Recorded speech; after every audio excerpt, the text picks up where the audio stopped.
Shalom, teman-teman yang kasih Tuhan. Saat ini saya rindu membagikan kembali renungan firman Tuhan untuk memberkati kita semua, diambil di dalam Yesaya pasal 4 ayat yang pertama, berkata demikian, "Jika engkau mau kembali, hai Israel, demikianlah firman Tuhan, kembalilah engkau kepadaku. Jika engkau mau menyingkirkan berhala-berhalamu yang menjijikan dari hadapanku, janganlah terombang-ambing." Di sini kita garis bawahi, jika engkau mau. Jadi dalam hal ini Tuhan tidak pernah memaksakan, karena setiap kita memiliki kehendak bebas.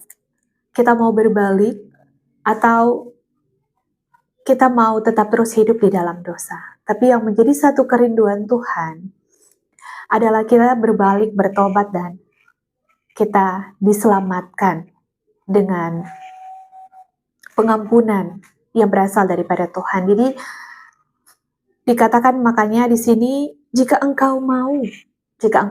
Makanya Tuhan itu selalu memberikan option kepada kita, pilihan. Makanya di dalam kebenaran firman juga dikatakan Tuhan memperhadapkan kepada kita kehidupan dan kematian. Tetapi pilihlah kehidupan. Dia memberikan tawaran, tapi dia berharap kita itu memilih kehidupan.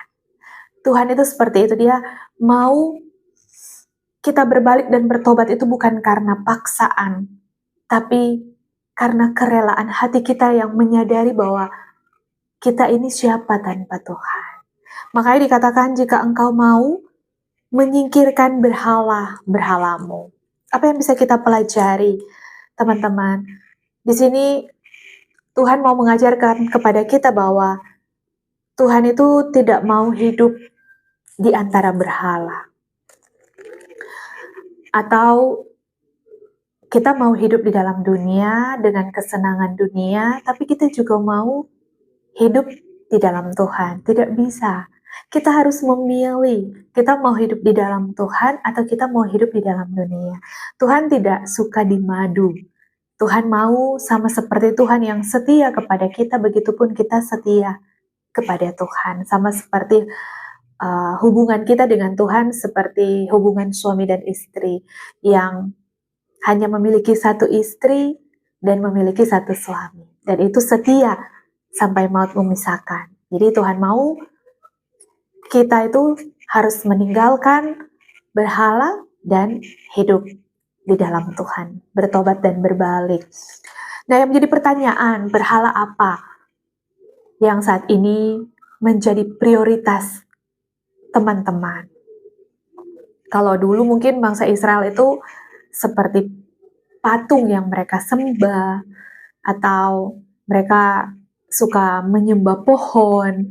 Nah, di sini apa yang menjadi berhala modern? Mungkin seperti handphone, mungkin media sosial, mungkin pekerjaan yang menggeser prioritas Tuhan di dalam hidup kita. Itu yang menjadi berhala. Atau mungkin hobi, yang hobi itu membuat kita sampai lupa waktu dan kita lupa Tuhan.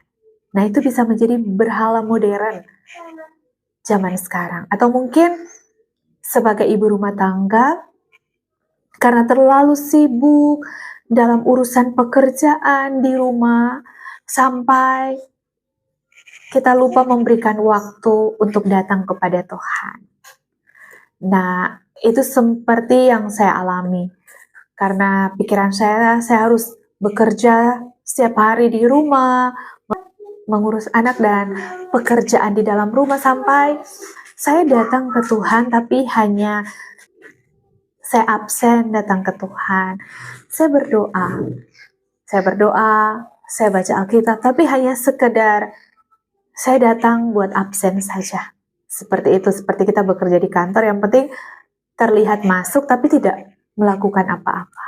Nah, seperti itulah yang saya lakukan sampai akhirnya jam 3 subuh terkadang saya dibangunkan. Saya tahu itu pasti Roh Kudus. berdoa. Tapi saya berkata, Tuhan, saya capek. Karena aktivitas saya yang terlalu saya paksakan untuk dikerjakan semuanya setiap hari. Dan akhirnya Tuhan mengizinkan saya mengalami sakit. Saya tahu itu proses yang Tuhan izinkan supaya saya menyadari dan berbalik. Jadi saya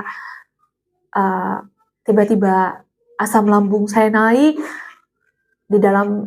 pada saat saya di kamar mandi, dan tiba-tiba terasa gelap semuanya di dalam kamar mandi itu, dan saya minta tolong ke Tuhan, tolong saya udah rasanya pengen pusing, pengen jatuh, dan tiba-tiba saya langsung berbahasa roh, dan kemudian saya dikuatkan Tuhan.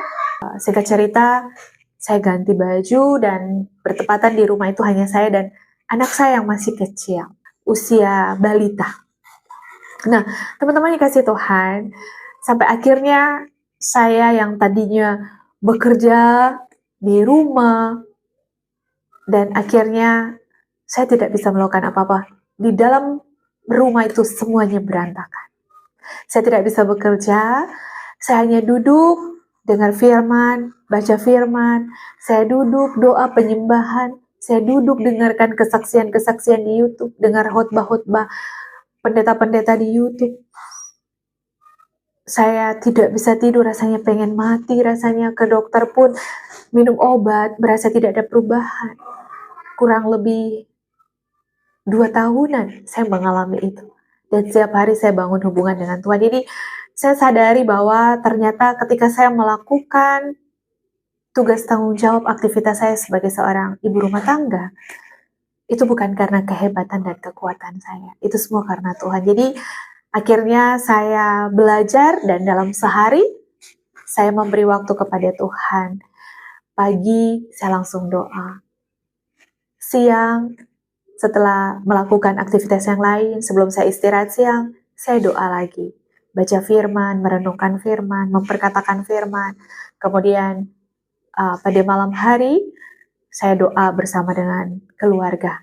Anak dan suami saya, kita mesbah doa keluarga, dan itulah yang menjadi kerinduan Tuhan. Dan akhirnya melalui proses itu saya mempunyai pengenalan akan Tuhan di dalam proses kehidupan. Jadi sebenarnya Tuhan tidak memaksakan kita untuk berbalik dan bertobat, tapi Dia rindu. Jadi kalaupun Dia mengizinkan sesuatu terjadi di dalam hidup kita, jika itu untuk membawa kita kembali mengenal Dia dan berbalik bertobat, percayalah bahwa Tuhan mau agar hidup kita tidak binasa karena kita lebih memilih keinginan-keinginan dunia, lebih memilih pekerjaan-pekerjaan kita yang kita mau terselesaikan, tapi kita mengabaikan panggilan Tuhan di dalam hidup kita bahwa kita harus melakukan sabat, hari sabat, bukan hanya di gereja pada saat hari Minggu, tapi setiap hari kita punya hubungan pribadi dengan Tuhan. Agar apa? Agar iman kita bertumbuh, karena iman bertumbuh karena pendengaran akan firman. Jadi ketika kita ada masalah dan pergumulan, kita tidak gampang tergoyahkan karena ada firman yang menjadi pelita dan terang bagi kehidupan kita. Kiranya firman Tuhan ini dapat memberkati kita semua. Shalom dan God bless you.